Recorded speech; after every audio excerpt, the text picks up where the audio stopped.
Hey everybody, TK with Arizona Adventure Rentals here in Phoenix, Arizona. Today we have the 2013 Leprechaun that we're going to go through with you guys. This is a Class C 31 foot, real popular model. It's made by Coachmen. It's a 319 DS, so it's a 31 foot Class C. Really popular model because it has the outside TV. It has two big slide outs on that side, which makes for a lot of room. You got 4 different beds, so it's really good accommodating for sleeping as well. Come on inside and I'll show you how the inside works, and then we'll go out on the outside and give you a full rundown how everything works. Come on inside. So here's the front of the Leprechaun. I'm just going to show you a couple things. It's pretty all common sense. This is off of a Ford E450 van. So this is exactly like driving an Econoline van or a moving van. On set cruise control, sets your cruise control. These are your windshield wipers, headlights, windows, mirrors. This is nice. Not all Class C's have electric mirrors. This is a nice electric mirror setup. I do like how this has side cameras. The minute you put on a blinker, you have a side camera left and right. Air conditioning is just pretty common sense. Air conditioning, if you want to charge your phone or play music, you can play it off the aux, or you can play it off the USB, or you can hook it up Bluetooth. A lot of times on the bigger RVs, I tell people to put it on tow mode when you go downgrades. Particularly with the larger RVs like this one, a 31 foot. This just helps because you don't want to ride your brakes all the way down grades. You just push the brake a couple times with the tow mode on, and then it downshifts for you. So it really definitely helps out on the drivetrain of the RV rather than pushing your brakes all the way down. If you smell something, it's usually you that smells brakes, especially on these ones that weigh closer to 14 or 15,000 pounds. Push the tow mode going down the grades, push the brakes, downshifts for you. Other than that, that's it for the inside of this RV. So here's the inside of the Leprechaun. I'm going to start here with the leveling jacks. Leveling jacks are real nice to have. Not a lot of Class C RVs have them. A lot of times they're aftermarket. This is an aftermarket system that was put on. It's very nice because if somebody gets up in the middle of the night, not everybody knows it. It really stabilizes the RV. Key on using these is they have 2 pegs in the front, 2 on the back. Make sure that when you go down on those, it's not going to go on a tree root or a rock or something like that. Sometimes those are the only times people have issues with them. Other than that, it's very easy to use. If you're at a park, RV park, they're all pretty level anyways. This just stabilizes everything. So it's pretty simple. All you do is you press system power, let it do its thing, and then you just press auto. When you press auto, it takes about a minute or two. All those jacks come down. Once it becomes level, that green foot blinks solid. It stays solid, so then you know your level. Same thing when you bring the jacks down. Simple. You just press system power, and then you just put retract all jacks. Now I always make sure those aren't going to go down on a twig or a rock and a tree stump, and then when they go up, make sure, even though they say all up, make sure you go outside and make sure those are all the way up. These will not work if the key is in the on position or the RV is running. This RV has to be off, the key's in the out of the ignition, system power, auto, that levels it. Once you go down, system power, retract all jacks, they all retract. Just double check when they go down, double check when they go up. That's it for the leveling jacks. I set that behind the driver's seat. Let's go over here to the TV. So here's our control panel on our 2013 Leprechaun. A lot of this is basic common sense, but if you're a first-time renter, some of this can get confusing and you might not know how things work. First of all, I'll show you all the switches here on the control panel. And start here with the TV. This is a TV that's nice. It just pushes up, and we'll show you that in the next clip. Push that up and the TV comes from out of the counter. These are just your aux cords and your RCA cables to hook up to the TV, and it's actually hooked up to a front DVD player right on the other side here. We'll start here with the water pump. You flip that on and you'll have water pressure. This will give you water pressure for the shower, for anything that you want with water. You have 2 ways to heat your gas, which is your hot water. That's electric hot water. That's if you're plugged in or if you have the generator on. If you're out boondocking, that's not a realistic choice. You would have to run off of propane and flip that switch. You just wait about 5 minutes. You'll have very hot water. If you're plugged in somewhere or you have the generator on, you flip that on and that will not run off propane, then that will run off electric. These are your both slide room control panels. In order for these switches to work, you have to have the RV off, and you need to make sure that you have plenty of volts to work those slides. So if I press the battery button down here, we have 2/3 volts. So that's plenty enough to run these 2 slides. This is your main slide. This is actually your main slide in this main area, and then this is your back bedroom slide. All you do is you just push and hold that button out. RV has to be off, and you need to make sure that you either have the generator on or you have plenty of volts. Push that button. That's the button that puts that slide out. This is the other button that pushes the back slide. If you want to start the generator, you just press and hold that button to start the generator. If it's real cold, this has got a prime, so you can actually just hold that for about 10 seconds, and then that will get fuel up to the generator to start it. Just starts a little bit quicker with the prime. Over here you have the LPG, which is propane. So most like all RVs, the 4 things that run off of propane is going to be your heater at night, is going to be your fridge, is going to be your hot water, and then it's going to be your stove. So those are the 4 things that LPG propane is going to run off of. Right now we're at a 2/3, so usually you take it full, you bring it back full. Battery, again, that's your battery life. If you're boondocking and you're not plugged in, most everything will run off of the batteries. All your lights will run off the batteries, your hot water, your water pump, most of the things that are going to run off of 12 volts, your battery is going to run. The things that your battery does not run is going to be your microwave, is going to be your TVs, it's going to be the outlets, obviously this electric hot water, and that's pretty much it. And it's going to charge your batteries back up. So if you're plugged in, obviously you don't need the generator. Fresh water is going to be your fresh water. This holds 55 gallons of fresh water. As you start to use that, obviously it's going to go into gray or black. Black is always your toilet water. Gray is always your sink water and your shower water, and that's your auxiliary. So I think that's it. You have a couple of switches that are down here. These are just inside and outside switches. Down below here you have a awning switch. In order to work that awning, that RV has to be off. The key's in the off position, out of the ignition. Just push a button and that awning comes in and out. I always tell people with the awnings, make sure you're careful with it going in and out. Make sure that you're not going to, if you're at a tight spot at an RV resort, make sure that you're not going to push out onto something. More commonly is people leave the awnings out when they leave for a half a day or they go on a hiking trip. It's very easy. It's just a switch of a button to go in and out. So if you're going to leave it unattended for a half a day or something, bring it in, bring it out. Most of the times people have problems with it is when they're not even there. They leave and then they have a big dust storm or big windstorm. So bring that in and out whenever you need it. There's also a battery disconnect. That's just a knob here. You just turn half clockwise and that is a battery disconnect. You never need to mess with that. That just disconnects your battery entirely. Every once in a while you have a kid or something that flips that off. I get a phone call saying, hey, I have nothing working inside. Just a battery disconnect switch down below. So that's it for your control panel and everything here. Let's go ahead and walk inside here and then we'll show you how the inside works and then we'll move on to the back. So another feature I like about this RV is that you have a TV that pops up out of the counter. It's nice because when you're not using it, you can push it down and store it out of the way. Very simple. You just stick a DVD right in the front there. You can actually hook up your phone to Bluetooth up there if you want to just play music. There is also HDMI cables back here. So if you have anything that you want to hook up to an HDMI, people usually have a Chromecast or a Fire Stick. That can go right in there. Then you could play anything off of your phone into there. So it is a smart TV. Up and down here, push it down when you want it out of the way. Throw a DVD player, a DVD once you want to play something up front. And let's go back over here to the fridge and show you how that works, and then we'll go towards the back of the RV. So here's your fridge, pretty standard Dometic fridge. You got your fridge down here, and then you got your freezer up top. You push this button for these to come open, and that's your fridge freezer. Very simple. This is a good setup because it runs off of propane and battery, and it also runs off of electricity. As you're traveling down the road, I usually always like propane mode. That just turn that on, which is in, and then you press that out for gas. That runs it off of propane mode. That will take about 4 or 5 hours to initially get cold. You'll always feel the back of that, or the back of this first get cold, and then it trickles down to the fridge. It usually only takes a couple hours for it to get cold. Once it gets cold, it works very well. Once you get plugged in somewhere, it's a lot better to put it on auto. Then it will run off of electricity.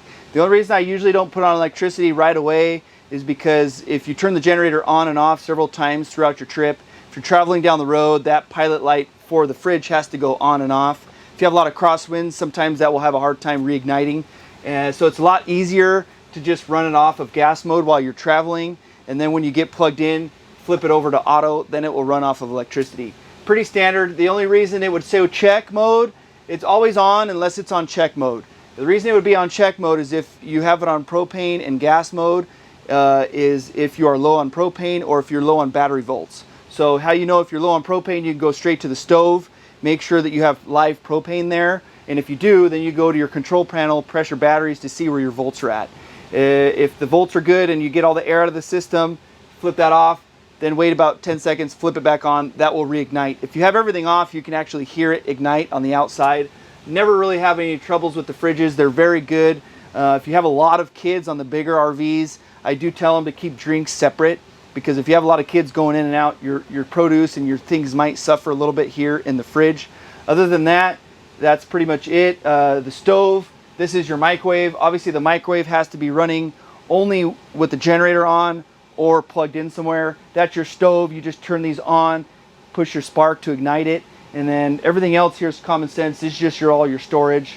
That's just the furnace that's over there, and the TV's right above it, sink, all kind of common sense stuff. Let's go ahead and work our way over to the back of the RV.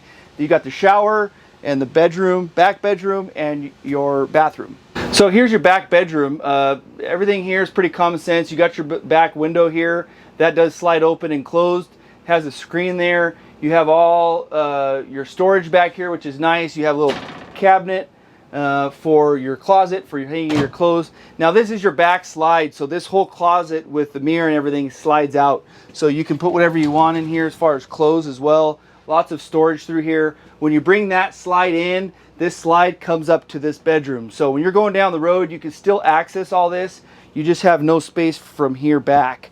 Once you get parked somewhere, you press that slide open, and then you can make this a walk around on each side. So it makes it very convenient because you can have each person can access on each side of the bed. Let's go back around and we'll show you the shower and show you the bathroom, and then we'll go ahead and go outside. So here's your shower. Not much to show you there. It is kind of nice because it's in the back here. This is your door that just opens and closes. You do have hot and cold, and then there's your spigot up top. Obviously, if you want hot water before you take a shower, on that control panel, just go ahead and press the hot water on, either electric or gas, and then that will get hot right away. That's your hot knob, cold knob. That's just your standard shower. Let's go ahead and here and talk about the bathroom and show you inside here. So here's your standard bathroom. Not much to talk about here. Just have a light switch inside here. You have a vent up top. This is your AC. You can open that up if you want vent. That's your another secondary light. You got a mirror here, which is nice. Always flush with the foot down there. Just push your foot down there and that will flush the toilet. Make sure when you always go to the bathroom that you have the water pump on. Otherwise, when you go to the bathroom, if you don't have the water pump on, it won't flush with anything. So that's the most important thing I say with the shower, or I mean with the toilet, is to have the water pump on so that you flush it with water. Other than that, I think that's it for the inside. Let's go ahead and go to the outside and we'll give you a walk around out there. Okay, so here we got your thermostat. The RV has to be, the generator has to be on, or you have to be plugged in somewhere. So if you go mode one time, that's going to be your fan speed. I usually put it on auto. If you want the fan on 24/7, then you could just put it on high mode. Then if it gets to temperature, the fan will stay on. So you can go high, low, or auto. The next step would be your cool mode, and if you touch both of those, that's going to tell you it's going to change it from Fahrenheit to Celsius. So that's cool mode. Then you can set your thermostat to whatever you want, and that will kick on the air conditioning. Usually you just set it to a comfortable temperature. The next mode would be furnace, and that would be your heat. So that will run off of gas and that will run off of batteries. You do not need the generator to run your heat, but you do need the generator or to be plugged in to run the air conditioning. The next mode is going to be off. So those are your three modes. You just have your fan speed, which that's your fan speed is on auto, your cool mode, and then your furnace, which is your heat, and then off. Now that's it for the thermostat. Okay, so we're going to go on the outside, starting on the passenger front side. The first container that you have is LP propane tank. You have the digital display inside that we showed you at the beginning of the video. You open this up, you have a secondary gauge. Right now that's marking just over half a tank. These tanks don't come out. You just pull right up to a big place to fill up full of propane. They fill you up there. They open your gas back up. The only thing I usually do is when you do get topped off full of propane, make sure they open this propane valve back up, and then you make sure that you go inside. I usually hit the sparker a couple times or get my lighter, and then purge all the air out of the system with the stove. So if you turn the stove back on after they fill you back up, let it run for 20 seconds, that gets all the air out of the system so that you know that the fridge will stay running. Next we have here is the outside TV. This is nice to have. It runs off of a DVD player that you can put in there. You also have the USB hookup, and then it has Bluetooth if you want to run stereo off of it. So that runs off of these two speakers. This is just an outside. Obviously you'd have to be plugged in somewhere, or you'd have to have the generator on for the TV to work. If you don't want the TV to work, we have nothing on right now, and you can actually still listen to music and hook up your phone to it. So that's it for the TV. This is just the storage down below. You also have another storage right here as well. This is just another storage. Coming back over here to the back is just another storage. There's just a mobile propane stove that we give people. And then we'll come back around to the back and over the other side show you how to dump. So here's your corner outside storage. Your main storage is in the back of the RV. You have one access through the back of the RV, one on each side. So that's just an outside storage. This is nice if you're boondocking somewhere. This is just a little outdoor shower. So if you're limited on water, this is actually nice to have. 3 ways, we'll get back over here to your dump. You have 3 ways, 3 places to hook up your hose. This is a black tank flush, so once you're done emptying everything out, you could run the fresh water through there with your black valve open, and that will clean out your black tank and clean out your hose as well. This is city water connection. This still only pressurizes your tank. It does not fill your tank up. So if you're gonna go somewhere to an RV resort, some people like to hook up the freshwater hose there, and then you'll have city pressure, then you will not need the water pump. The next one is to fill your tank up. If you stick your hose in here, screw that on, that will fill up your 55 gallons of water. Once this fills up, then it will pour out the middle of the RV. This RV is nice because if you really want to know how much water you have, you can go press the control panel inside, but you can also lift up the bed, and then you can actually see really what you went through water-wise. Your dump is down here. Every dump always has a black valve and a gray valve. Obviously, if you're going to go somewhere just to drain or to dump, you would always hook up your hose, take that cap off, hook up your hose in there, put it down to the dump, make sure everything's real secure before you open up any valves, and that keeps everything clean. You always pull black first. You can hear that all rush out after about 15 seconds, then you shut it. I like to help the stuff out of the hose so you know 95% of all the stuff is out of black. Obviously that's your toilet water.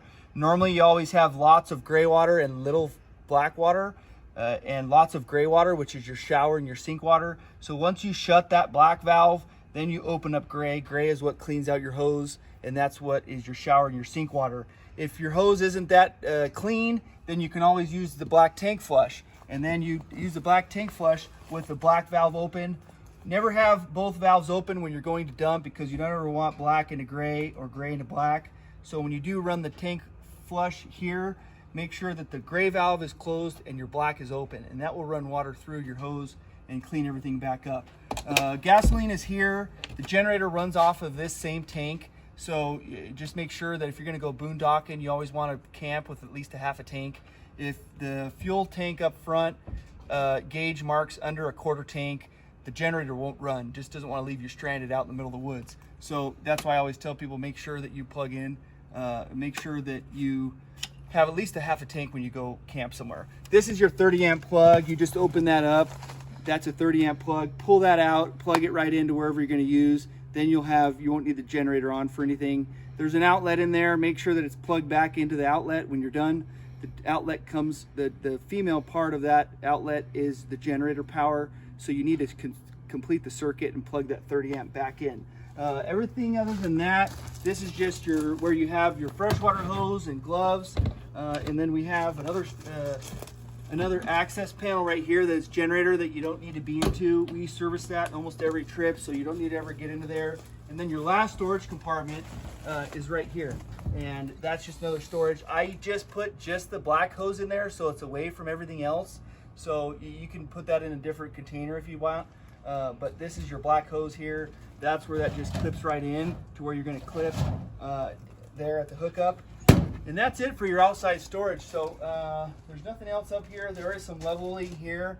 It has an automatic level, so you don't really need to mess with anything there. And that's pretty much it for the 2013 Coachmen Leprechaun.